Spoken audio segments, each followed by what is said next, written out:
আমার অফিস যাওয়ার পথে একটা চায়ের দোকান, প্রতিদিন সেখান থেকে চা খেয়ে তারপরে হেঁটে অফিসে যাই। তো একদিন সকালে বাইরে গুড়ি গুড়ি বৃষ্টি হচ্ছিল, ওই সময় দাঁড়ায় চা খাচ্ছিলাম, হঠাৎ করে বৃষ্টিটা জোরে নেমে গেল। তো দেখলাম একটা মেয়ে চায়ের দোকানে এসে দাঁড়াইলো বৃষ্টির হাত থেকে বাঁচার জন্য। তো আমার পাশাপাশি যেহেতু দাঁড়াইছে, মেয়েটার দিকে আমি তাকাইলাম এবং আমার খুবই ভালো লাগলো। মানে জীবনে প্রথমবার হয়তো কোনো মেয়েকে দেখে আমার এতটা ভালো লাগছে। তো আমি কি বেশ কিছুক্ষণ তার দিকে তাকায়াছিলাম, তারপর বৃষ্টি কমে গেল, সে তার রাস্তায় চলে গেল, আমি আমার রাস্তায় চলে গেলাম। তারপর দিন আবার চা খেতে আসলাম যখন অফিস যাওয়ার আগে, তখন আমি মানে নিজের অজান্তেই খুঁজতেছিলাম যে সে কোথায়, মানে এই মেয়েটাকে আজকে আবার আসবে। তো বেশ কিছুক্ষণ এদিক ওদিক চোখ ঘোরাঘুরি করতে করতেই দেখলাম মেয়েটা আবার আসতেছে, খুব রেডি টেডি হয়ে সেই রাস্তা দিয়ে সামনে গেল।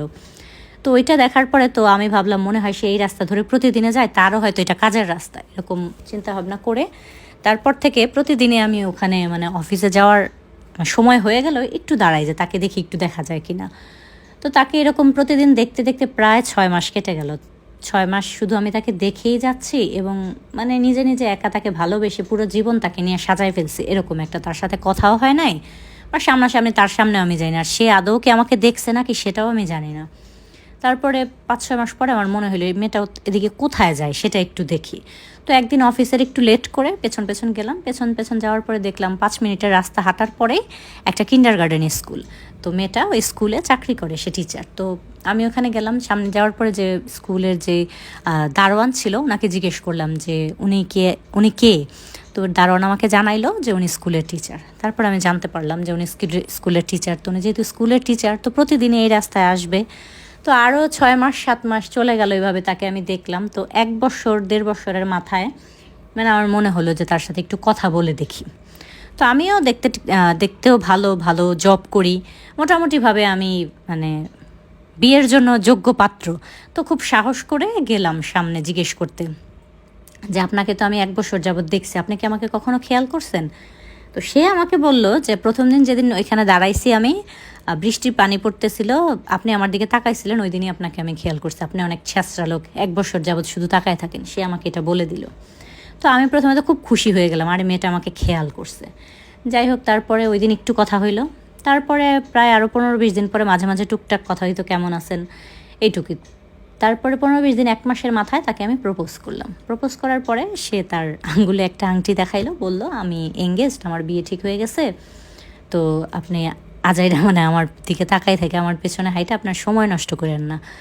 তারপরে তো আমি আর তাকে কিছু বলার নাই, যেহেতু সে এঙ্গেজড আর আমি আমি তাকে ভালোবেসে ফেলছি, এটা আমার একতরফা ভালোবাসা, সে তো আমাকে কখনো বলে নাই ভালোবাসে।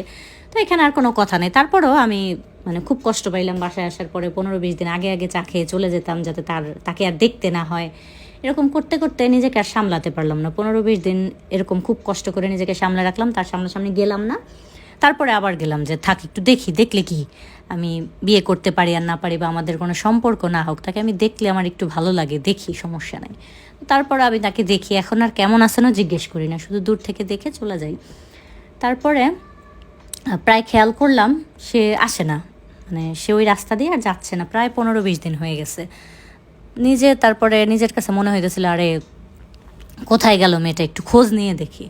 তারপর আবার ওই দারোয়ানটাকে জিজ্ঞেস করলাম গিয়ে, তো উনি বললো আমাদের ম্যাডামের তো বিয়ে হয়ে গেছে, উনি তো এই জন্য ছুটি নিছে 1 মাসের, বিয়ের পরে 1 মাসের ছুটি নিছে, তারপরে আসবে। ওনার হাজব্যান্ড তো বিদেশ থাকে, আসছে উনি, এই জন্য ছুটি, ভাইয়া তারপরে চলে গেলে তারপরে আবার মিস আবার আসবে চাকরিতে।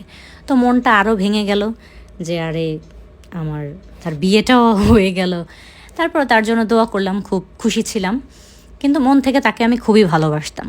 তারপরে তো আর ওইরকমভাবে তাকে আমি খুঁজি নাই, হঠাৎ হঠাৎ দেখা হইতো, মানে তার জন্য অপেক্ষা করার ব্যাপারটা আমি ওইখান থেকেই বাদ দিয়ে দিলাম, যেহেতু সে অন্য আরেকজনের বউ হয়ে গেছে। তো আমি দাঁড়াইতাম, চা খাইতাম, মাঝে মাঝে দেখা হয়ে যেত, জিজ্ঞেস করতাম সে আমাকে কেমন আছেন, আমি তাকে কেমন আছেন, শেষ, এরকম চলে যেতাম। তারপরে আমার নারায়ণগঞ্জ থেকে চাকরিটা ছুটে গেল। তারপরে আমি ঢাকায় গিয়ে নতুন চাকরিটা নিলাম, পরে তো একেবারেই মানে যোগাযোগ একবারেই বন্ধ হয়ে গেছে। তো এই ঘটনার মানে ওনার যে বিয়ে হয়েছে ওই ঘটনা থেকে প্রায় 4.5 বছর পরে আমি আমার মা বাবা আর কি বাড়ি থেকে আমার মা আমাকে খুব প্রেশার করতেছিল যে তোমাকে বিয়ে করতেই হবে। তো আমি তাকে কোনো মতেই ভুলতে পারতেছিলাম না। একতরফা ভালোবাসা যে মানে এতটা ভালোবাসা যায় সেটা আমি হয়তো তাকে না দেখলে বুঝতাম না। তাকে দেখার পর থেকে আমি যত মেয়ে দেখাইছে আমাকে বিয়ের জন্য, আমার কাউকেই ভালো লাগে না। তারপরে তো আমার আম্মা অনেক অসুস্থ ছিল, তো আম্মা অনেক মানে বুঝালো আমাকে যে কেন করবা না বিয়ে, তো আসো একটা মেয়ে দেখছি অনেক সুন্দর, দেখলে তোমার পছন্দ হবে, ঈদের ছুটিতে আসলে মেয়েটা দেখবা। তো ঈদের সময় তো বাড়িতে যাবই। তারপরে চিন্তা করলাম যে আচ্ছা ঠিক আছে, এভাবে আর জীবন কয়দিন, দেখি যদি ভালো লাগে মেয়েটা তাহলে বিয়ে করে নিব। তারপরে বাড়িতে গেলাম ঈদের ছুটিতে। যাওয়ার পরে ওইখানে আমাকে নিয়ে গেল ওই মেয়ে দেখার জন্য। ঈদের 2 দিন পরে আমরা ওই মেয়েদের বাসায় গেলাম মেয়ে দেখার জন্য। মেয়েদের বাসায় ওখানে যাওয়ার পরে আমি সেখানে সেই টিচারকে দেখলাম। তো প্রথমে যে চায়ের ট্রে বা নাস্তা নিয়ে আসতেছিল, টিচার নিয়ে আসছে। তো আমি প্রথমে তো খুব অবাক হইলাম, ওনাকে আমাকে দেখাইতে নিয়ে আসছে। পরে দেখলাম যে না, পেছনে ওনার ননদকে নিয়ে আসছে আমার কাছে বিয়ে দেওয়ার জন্য। তো ওখানে যখন ওনাকে দেখছি, ওনাকে না দেখেই ভুলতে আমার এত কষ্ট হইতেছিল। ওনাকে দেখার পর তো আমার মাথায় এটা একদম নাই যে আমি আরও অন্য কাউকে বিয়ে করব। ওনাকে দেখেই আমি ওখান থেকে উঠে চলে আসছি, কিচ্ছু বলি নাই। মা ওখানে ছিল, মা আমার বড় বোন ছিল, তারা দেখছে, টাকা দিয়ে মেয়েকে আসছে। আমি ওনাকে দেখে আর 1 মিনিটও ওখানে অপেক্ষা করি নাই। তারপরে আসার পরে আমি আমার যে আন্টি আর কি নিয়ে গেছে, তো ওনার কাছে জানতে চাইলাম যে ওই মেয়েটাকে। তখন সে আমাকে সব কিছু বিস্তারিত বলল যে উনি ওনার বড় ছেলের বউ, ওনার তো একটাই ছেলে, তো ছেলেটা অ্যাক্সিডেন্ট হয়ে মারা গেছে। তো বউটা আসে মাঝে মাঝে, আইসা ওনাদের খোঁজ খবর নেয়, আর এই মেয়েটাই আছে শুধু। তারপরে আমি আন্টিকে বললাম যে আন্টি, তাহলে আপনি আমার ওনার ছেলের বউকে আমি বিয়ে করতে চাই, ওনাদের কাছে এই প্রস্তাবটা রাখেন, যেহেতু ওনার ছেলে মারা গেছে তো বিয়ে তো করাই যায়। ওনার ছেলে আরও 2 বছর আগেই মারা গেছে অ্যাক্সিডেন্ট হয়ে দেশের বাইরে। তো আন্টি এই কথা যখন নাকি ওনার শ্বশুরবাড়িতে জানানোর পরে তো ওনাকে যাতা বলে গালাগালি করছে, সবাই অনেক অপমান করছে যে আমার ছেলে খেয়ে ফেলছো, তা এখন আবার আমার মেয়ের সংসারটা ভাঙতে চাইতেছে, আর কোনো দিন এই বাড়িতে আসবে না, মানে যাতা বলে তাকে ওইখান থেকে তাড়াই দিছে। তারপরে যে আমার মা, সেও একদম রাজি না, বিধবা মেয়ে, তারপরে আবার বিয়ের পরে জামাই মারা গেছে, তার মানে মেয়ে ভালো না, ও লক্ষ্মী, এরকম যেরকম আমাদের সমাজের মুরব্বীরা এগুলো ভাবে। তো এটা তারা বলতেছিল যে এই মেয়ে কোনোদিনও বিয়ে করতে পারবে না। তো আমিও রাগ হয়ে ঢাকায় চলে আসলাম। তো যেহেতু একটা লিঙ্ক তার আমি পাইছি, তার শ্বশুরবাড়িটা ওইখানে, তো আমি খুব মানুষজন লাগায় খোঁজ খবর নিয়ে জানতে পারলাম যে ওনার মানে ওনাদের বাবার বাড়ি যেখানে, ওই জায়গার ঠিকানাটা নিলাম। তারপরে ওনার বাবা মার সাথে দেখা করলাম। দেখা করার পরে ওনাদের বুঝাইলাম অনেক যে আমার কোনো সমস্যা নেই, আপনার মেয়ে আমাকে অনেক আগে থেকে চেনে, ওনাকে আমি অনেক আগে থেকে চিনি বা ভালোবাসি, আমি ওকে বিয়ে করতে চাই। কিন্তু সে আমাকে বিয়ে করতে রাজি না। সে আমাকে অনেক করে বুঝাইলো, বললো যে দেখেন আমার হাজব্যান্ড হয়তো বা সে নাই দুনিয়াতে, কিন্তু আমি তাকে অনেক ভালোবাসি, আর আমি তাকে ভুলতে পারবো না, আর আমার বিয়ে করার কোনো চিন্তা ভাবনা নেই। আর উপর থেকে আপনি আমার ননদকে দেখতে গেছেন, আমার শাশুড়ির খুব ইচ্ছে ছিল আপনাদের বাড়িতে মেয়ে পাঠাবে, সব কিছু জেনে শুনে উনি, আপনার মা আগে দেখে পছন্দ করে গেছে, উনি পুরো মেনেই নিয়েছিল যে ওনার মেয়ের বিয়ে হবে। এখন যদি আমি আপনাকে বিয়ে করি, কোনো দিন আমি তাদের কাছে মুখ দেখাইতে পারবো না। তো আমার আপনাকে বিয়ে করার কোনো ইচ্ছা নাই, আপনি ওকে বিয়ে করলে করেন, না করলে অন্য কোথাও বিয়ে করেন, কিন্তু আপনার সাথে আমার কোনো সম্পর্ক হবে না।